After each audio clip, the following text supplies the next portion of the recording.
우리에게 주시는 하나님 말씀 고린도전서 12장 1절에서 3절 고린도전서 12장 1절에서 3절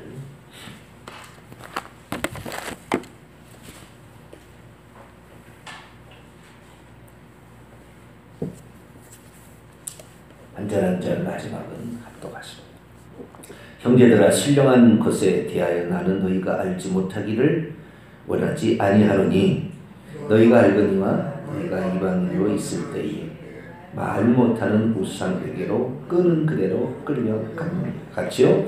그러므로 내가 너희에게 알리노니 하나님의 영으로 말하는 자는 누구든지 예수를 저주할 자라 하지 아니하고 또 성령으로 아니하고는 누구든지 예수를 주시라 할 수 없느니라. 아멘. 기도합니다. 고마우신 하나님 감사합니다. 전능자이신 우리 주님을 믿습니다. 우리의 삶에 모든 일에 간섭하시고 또 우리를 온전케 하시는 하나님인 줄로 믿습니다. 하나님, 우리에게 큰 믿음을 더하사 날로 주님을 더 잘 섬기게 도와주시고 주님을 섬김이 우리의 삶에도 나타나게 하는 저희들 되게 해주옵소서. 우리 주 예수 그리스도의 이름으로 기도하옵나이다. 아멘. 할렐루야. 오늘은 끄는 그대로 끌려가는 우상 숭배 자들의 그 결과에 관한 부분을 조금 더 살펴보도록 하겠습니다.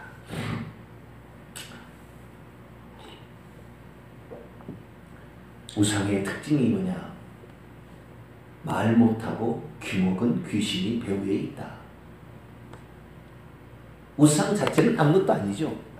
나무나 돌로 깎아서 만들든지 금이나 은이나 철을 부어서 주물을 틀어서 만들든지 그것은 사람이 장인이 만든 가공품이죠. 아무것도 아닌데 거기다가 대놓고 음식을 차려놓고 절하고 향을 피우고 자꾸 하면 귀신이 와서 경배를 받는다는 거예요. 그러니까 우상 자체는 아무것도 아니에요. 그 눈이 있어도 보지 못하고 귀가 있어도 듣지 못하는 거죠. 아무것도 아닌데 자꾸 거기다가 무슨 예를 신앙의 표현을 한다 이 말이죠. 그러면 돌이 무슨 능력이 생기는 게 아니에요. 돌이 있어서 무슨 아들을 점지해주고 이런 게 아니라 이 말이죠. 우리 어르신 때에는 우리나라의 의상숭배는 정한수 떠놓고 비는 거예요. 저는 그걸 많이 봤어요.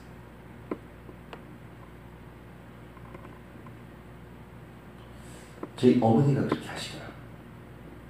그때는 몰랐으니까 하나님을. 새벽 어머니가 그랬는지 하여간 우리 동네에서 맨 처음에 물 들어간 사람이에요. 저희 차를 따라가면 살아요. 동네에 우물이 2개가 있었는데 그 우물에서 물을 맨 처음에 따다가 이런 그 예전에는 그 설이 되면은 쑥떡을 하고 합니다. 그러면 찹쌀을 매로 쳐가지고 이만한 그걸 뭐라고 하는지 모르겠어요. 나무로 되어 있는 받침대 있는데 거기다가 퍼요. 아주 쫙 펴가지고 착착 썰어놔요. 그래서 이렇게 선반 같은 거 올려놓죠. 이렇게 말려서 나중에 구워서 이제 찔러서 이렇게 늘여서 먹잖아요. 근데 그것이 이제 제사상이죠. 거기다가 이제 음식도 차려놓고 그렇게 하는데 평소 때는 그렇게 안 하잖아요. 제삿날이나 그렇게 하지. 평소 때는 정한수 한 그릇 딱 거기다가 떠놉니다. 하얀 보색이에요. 딱 떠놓고 처음에 물 떠는 거예요. 딱 떠놓고 비나이다 천지신명께 비나이다 이렇게 시작합니다. 제가 들어보니까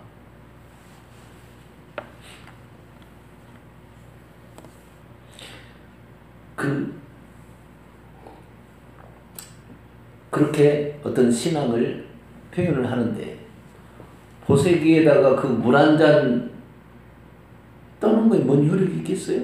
그 물이? 우리 아들 군대 가 있는데 뭐 안전하게 해달라 빈다고 합시다. 그 뭐가 효력이 있겠냐고요, 그가. 정할 수가 무슨 효력이 있습니까?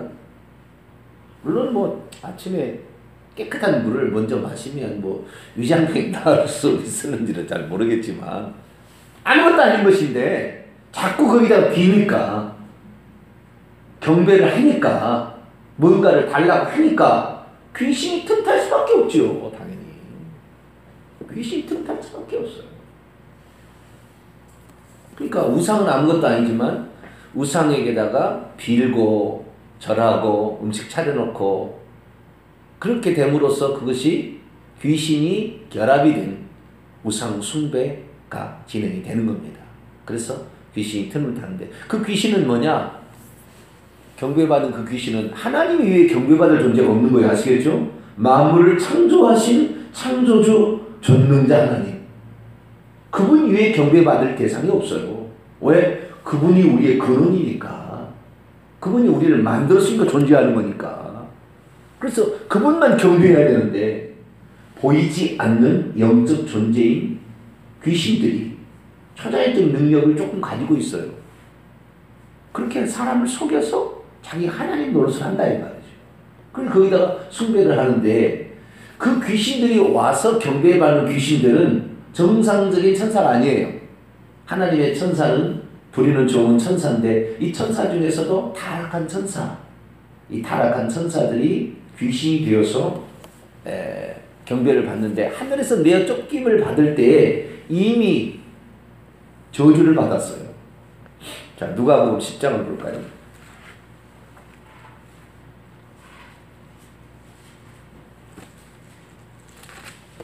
누가복음 10장 17절부터 20절까지. 누가복음 10장 17절에서 20절까지 말씀을 읽어봅시다. 시작. 70인이 기뻐하며 돌아와 이르되 주여 주의 이름이면 귀신들도 우리에게 항복하리이다. 예수께서 이르시되 사탄이 하늘로부터 번개같이 떨어지는 것을 내가 보았노라. 내가 너에게 뱀과 전갈을 밟으며 원수의 모든 능력을 제할 권능을 주었으니 너희를 해칠 자가 결코 없으리라. 그러나 귀신들이 너희에게 항복하는 것으로 기뻐하지 말고 너희 이름이 하늘에 기록되는 것으로 기뻐하라 하시니라. 아멘. 17절과 20절은 귀신들에 관한 이야기라는데 중간에 사탄이 나오고 뱀과 전갈이 나오고 원수가 나오죠. 사탄이 하늘로부터 번개졌다. 사탄도 타락한 귀신의 대빵입니다. 대장. 그리고 뱀과 전갈. 뱀과 전갈은 뭡니까? 타락한 천사들이 하늘에서 내어 쫓김을 받을 때 저주를 받아가지고 흉측한 모양으로 변했어요. 타락한 천사의 선한 천사들이, 아름답고 피신한 천사들이 날개는 찢어지고 얼굴은 동물의 형상, 짐승과 동물하고 같이 갖춰놓은 형상으로 바뀌었어요. 그때. 그래서 뱀의 모습, 머리는 뱀의 모습, 전갈의 모습, 박쥐의 모습, 이런 모습으로 바뀌었어요. 그런데 우상들이 저 우상 인생을 어떻게 해요? 사람하고 동물하고 결합시켜 놓은 거거든요. 다 헐리우드 영화에서 만드는 그런 것들이, 흉측한 것들이요, 다 사탄이 주는 영감에서 온 거예요. 그냥 만든 게 아니에요. 다 거기에 온 거예요. 그 귀신들이 항복하는 거예요. 이거 원수는 사탄 마귀죠. 원수. 우리의 원수. 원수가 이렇게 하였구나. 누가 와서 씨를 뿌렸는가? 원수가 이렇게 하였구나. 그래서 사탄은 귀신의 대장이죠. 바알세불이고. 그럼 귀신들이 있는데 이 저주를 받은 거예요. 떨어지면서. 그런데 우상이 끄는 그대로 우상 숭배하는 자들의 특징이 뭐냐면, 우상이 끄는 그대로 간다는 것은 말을 못한다는 측면에 제가 얘기를 했잖아요. 이틀 동안 아주 중요한 이야기를 제가 했고요. 또 하나의 특징이 뭐냐면, 그 우상이 끄는 그대로 간다는, 우상이 주는 걸 그대로 받아먹는다는 거예요. 저주를 줘주는데, 이 저주가 어떤 거냐면, 어떤 사람은 질병이 질병을 주는 대로 받아먹는 거예요. 똑같이. 그 저주를. 어떤 사람은 사건, 사고가 끊임없이 일어나는 거예요. 그걸 환란이라고 해요. 사건, 사고가 끊임없이 일어나요. 돈이 계속 새 나가는 거예요. 모을 수가 없어요.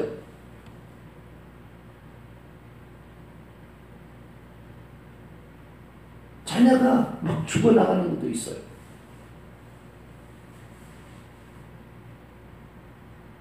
그래서 이 우상숭배가 무섭고 이게 우상숭배를 하지 말아야 될 이유는 이것이 나만이 아니라 내 3, 4대까지 출애굽기 20.5절에 3, 4대까지 그 죄를 묻는다고 그랬대요.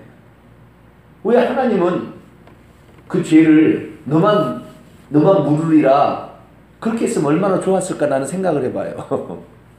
네? 왜 다른 것은 그런 말이 없는데 우상숭배의 죄에서는 3, 4대까지 그 죄를 묻는다고 했을까? 좀 너만 어려움을 당할 것이다. 그러면 얼마나 좋아요.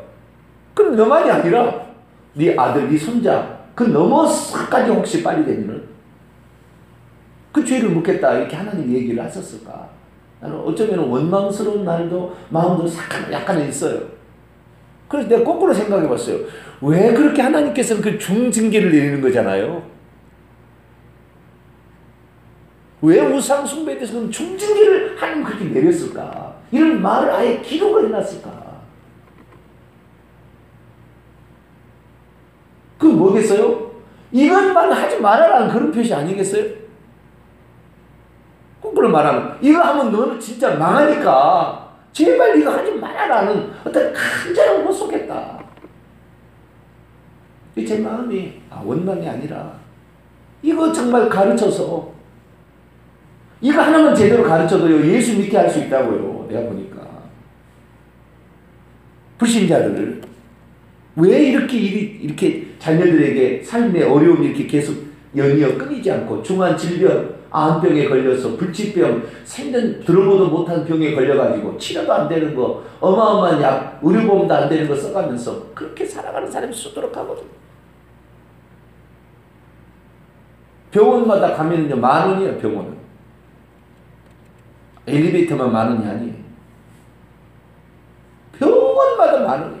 주차할 수가 없어가지고 주차가 안 돼서 기다려요. 서울대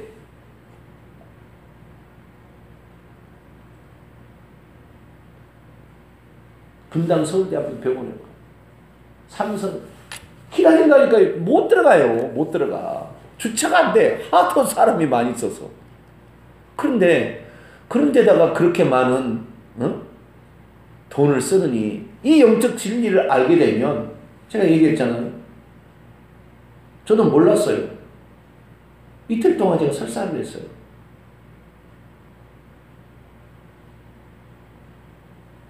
냄새도 아주 안 좋고요. 설사를 해서 그래서 힘을 잃어가는 거예요. 설사하면 특징이 뭐냐면 힘이 안 난다는 겁니다. 설사해버리면. 그거 아시죠? 설사할 때는 그냥 힘을 낼 수가 없어요. 영양분이 흡수가 안 되는 것 같아요. 그런데 제가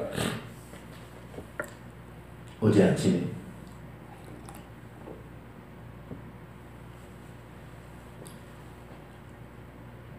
주여 오늘 제가 설교를 해야 되는데 수요일날 11시에 내가 있잖아요. 주여 설교를 해야 되는데 힘이 없어서 설교를 못하면 어떡합니까?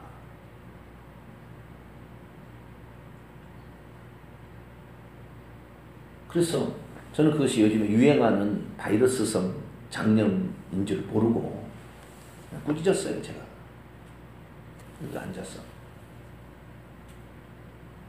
왜냐하면 그건 지금 내 삶에 내가 지금 해야 될 일을 못하게 가로막는 주요한 요인이니까.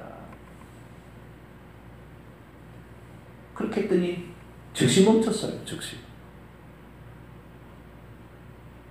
그래서 우리의 삶에 어떤 것은 우리가 정말로 이 믿음의 문제가 아주 큰데요. 그 우상이 우리의 삶을 얼마나 피폐하는지 몰라요. 질병들이. 모든 질병이 다 귀신이 한다고 말할 수는 없습니다. 아시겠죠? 그렇게 말하는 것은 우상이에요. 성경 그렇게 표현하진 않아요. 그러나 어떤 중한 질병이 있는 거예요. 중한 질병, 암이랄지 불치병이랄지 치매랄지 어떤 중한 질병이 있다. 이건 우상 숭배하고 직결되어 있어요. 그래서 우상이 끄는 그대로 끌려간다. 지가 저주받은 존재이기 때문에 그를 숭배하게 되면, 그게 절하게 되면 그 저주가 그대로 가는 거예요. 그대로 그 사람에게. 그래서 사람들이 우상 숭배하는 것 때문에 고통을 당하는 것입니다. 어려움을 당하는 거예요.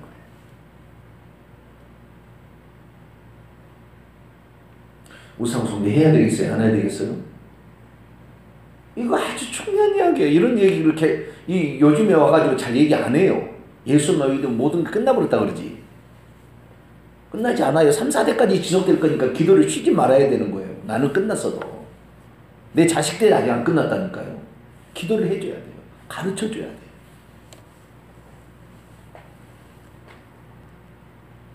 그래서 하나님이 징계를 내리는데, 오늘 제가 드리고 싶은 말은 뭐냐면, 이 징계가 구약적 징계가 있고 신약적 징계가 있습니다. 아직 메시아가 십자가에서 죽기 전에 내리는 징계가 있고, 십자가에서 구속사역을 다 이루시고 다 이루었다 라고 한 다음에 징계가 약간 달라요. 구약의 징계는 심판적 징계입니다. 어떤 징계라고요? 심판적 징계. 심판이라는 것은 최종 결론입니다. 최종 선언이에요. 심판이라는 것은. 심판이라는 것은 뭐냐면 이것이 끝나는 거예요. 그대로. 징계는 계속될 수 있지만 심판은 끝나는 것을 말하는 것입니다. 그런데 구약에는 심판적 징계를 내렸어요. 다시 말해서 그대로 우상 숭배하는 자들에 대해서는 죽음으로 하나님께서 죽여버린 거예요. 다 죽여버렸어요. 이방 주변 나라를 침략에 해서 싹 쓸어버려요. 전염병으로 쳐버려요. 다 죽여버렸어요. 어제도 얘기했습니다. 민수기 25장에 모압 여인과 음행하고 우상 숭배하자 하나님이 연병으로 24,000명을 다 죽여버렸어요.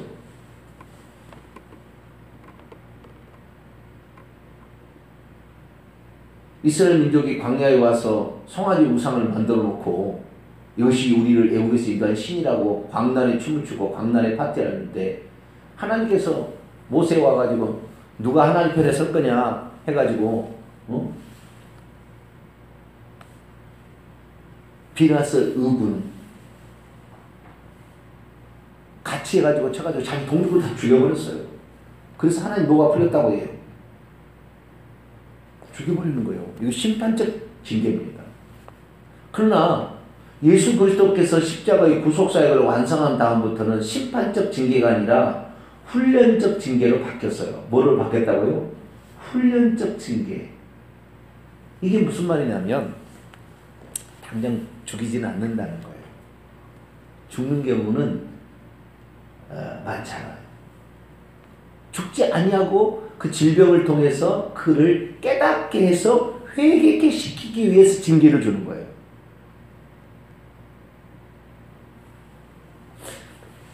히브리서 12장을 한번 볼까요?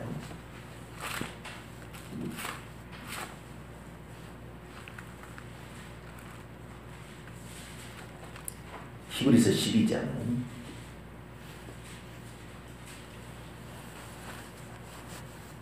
5절부터 또 아들들에게 권하는 것 같이 너희에게 권하신 말씀을도 잊었도다 일렀으되 내 아들아 주의 징계하심을, 이 징계하심이라는 말이 원문을 찾아보면 파이데이아라는, 어린아이들이 잘못됐을 때 해초리로 매를 때리는 행위를 지칭하는 거예요. 부모가 또는 선생님이 매를 때리는 거예요. 매를 책찍을 때리는 거예요. 징계하심을 경히 여기지 말며 그에게 꾸지람을 받을 때 낙심하지 말라. 주께서 그 사랑하시는 자를 징계하시고 그가 받아들이시는 아들마다 채찍질하심이라 하였으니 너희가 참음은 징계를 받기 위함이라. 하나님의 아들과 같이 너희를 대우하시나니 어찌 아버지가 징계하지 않는 아들이 있으리요. 징계는 다 받는 것이오늘 너희에게 없으면 사생자요 친아들이 아니니라. 또 우리의 육신의 아버지가 우리를 징계하여도 공경하거든 하물며 모든 영의 아버지께 더욱 복종하며 살려하지 않겠느냐. 10절 11절 있습니다. 시작. 그들은 잠시 자기의 뜻대로 우리를 징계하였거니와 오직 하나님은 우리의 유익을 위하여 그의 거룩하심에 참여하게 하시느니라. 무릇 징계가 당시에는 즐거워 보이지 않고 슬퍼 보이나 후에 그것으로 말미암아 연단받은 자들에게는 의와 평강의 열매를 맺느니라. 아멘. 우리의 유익을 위하여 하나님이 징계를 하는 거죠. 구약적 징계는 심판적 징계라고 그랬습니다. 훈련적 징계가 아니고. 왜 그랬을까요? 두 가지 이유가 있는데, 하나는 샘플이에요. 샘플. 첫 번째 하는 것은 항상 샘플입니다. 하나님 이스라엘 민족을 먼저 선택해서 했는데 그 민족이 우상을 숭배해버렸다. 샘플을 보여줘야 되는 거예요. 샘플을. 본복이죠. 이번에 김영란법이 있는데 김영란법을 만약에 어기게 되면은 본보기로 하나님 이거 심판을 하는 거죠. 재판을. 그때는 용서가 안 돼요. 그런 사람들은. 매번 뒤에 있다가 하면은 이럴 수도 있고 저럴 수도 있지만 처음에는 무조건 엄하게 때리는 거예요. 그래야 사람들이 그거 하지 않을 거 아니에요. 그래서 이스라엘 민족에게 징계를 내릴 때는 심판적 징계를 내렸어요. 죽는다 이거예요. 너 지옥 간다 이 말이죠. 쉽게 말해서.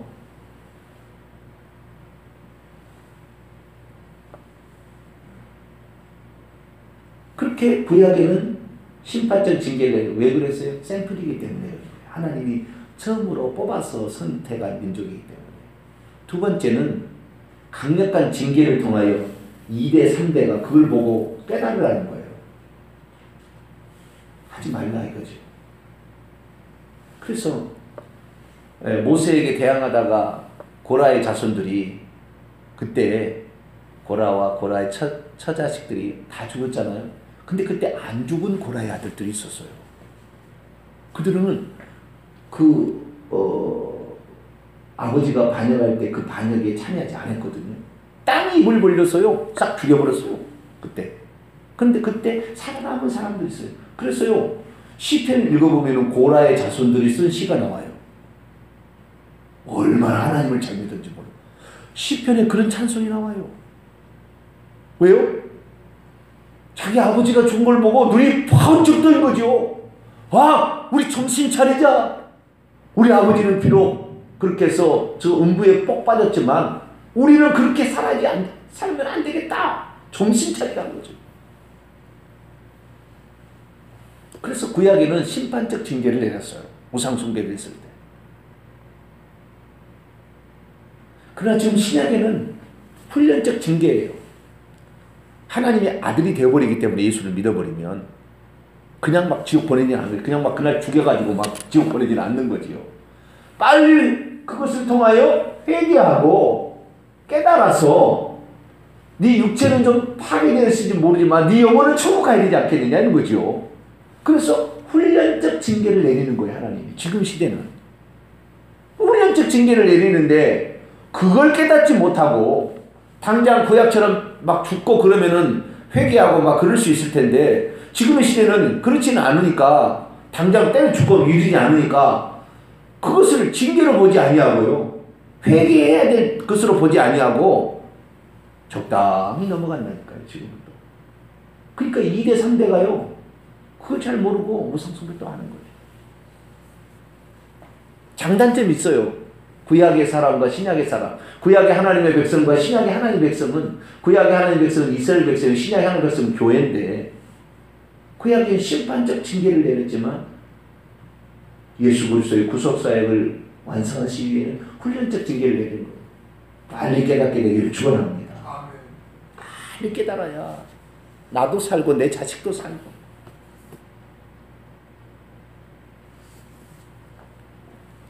훈련적 징계가 뭔가? 자, 우리가 심판적 징계, 훈련적 징계가 뭔가? 그에 대해 잠언이 잘 얘기를 해놨습니다. 자, 잠언 3장 여기에 말씀인데요. 3장은 나왔으니까 22장을 볼까요? 잠언 22장. 그럼 징계가 뭔가? 이 부분만 살피고. 잠언 22장 15절.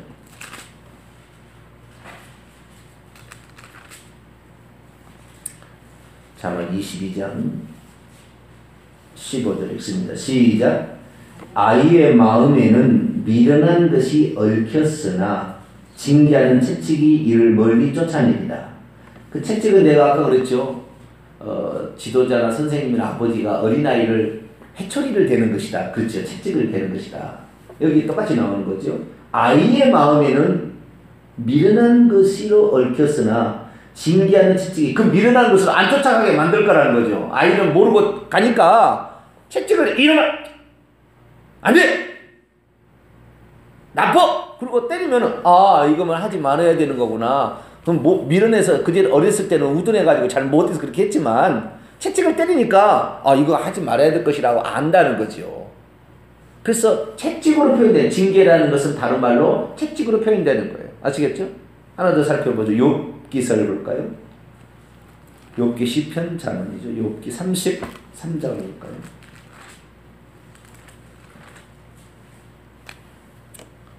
19절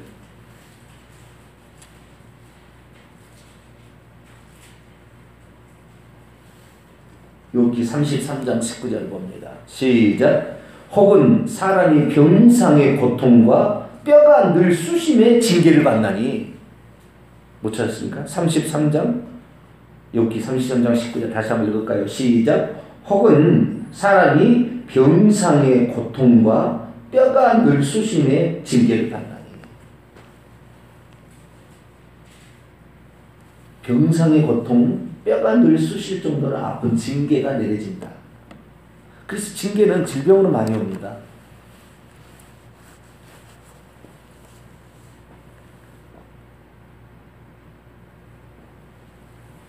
모든 질병이 다 귀신이 이렇게 틈타는 경우는 아닙니다. 그러나 그 질병이 중하고 오래 갈 때, 그것이 신명기 28장 30장에 나오는 얘기예요. 그 질병이 중하고 오래 갈 때 하나님 징계, 불순종한 거에 대한 우상 숭배하는 거에 대한. 그래서 우리는 하나님께서 지금은 훈련적 징계를 해서 당장 죽이지는 않지만 정신 차려야 된다. 구약 같으면 죽었어요. 진즉 심판적 징계로 살려준 것은 회개하라는 표시다. 빨리 회개해서 내가 깨닫고 돌이키고, 그래서 내 자식에게도 그것이 가지 않도록 깨닫고, 그리고 우상숭배를 멀리하고, 우상숭배 했으면 죄를 회개하면 없어집니다. 징계가 그냥 철회가 되는 거예요. 그게 회개가 중요한 거예요. 그래서 바로 철회가 되니까. 그래서 우리는 또 질병이나 우환이 있으면 즉시 회개하셔야 돼요. 회개하고, 그리고 그 다음에 뿌짓고 하면은 깨끗하게 없어지는 거니까 우리가 우상숭배의 징계에서 완전히 벗어난 성도가 되길 바랍니다. 기도합니다. 하나님 감사합니다. 오늘 징계에 관한 이야기를 들었습니다. 우상이 끄는 그대로 저주를 주려고 하지만 회개를 통하여 징계를 이기고 우리의 삶이 천국을 향해 가는 우리 모두가 되게 해주옵소서. 우리 주 예수 그리스도의 이름으로 기도하옵나이다.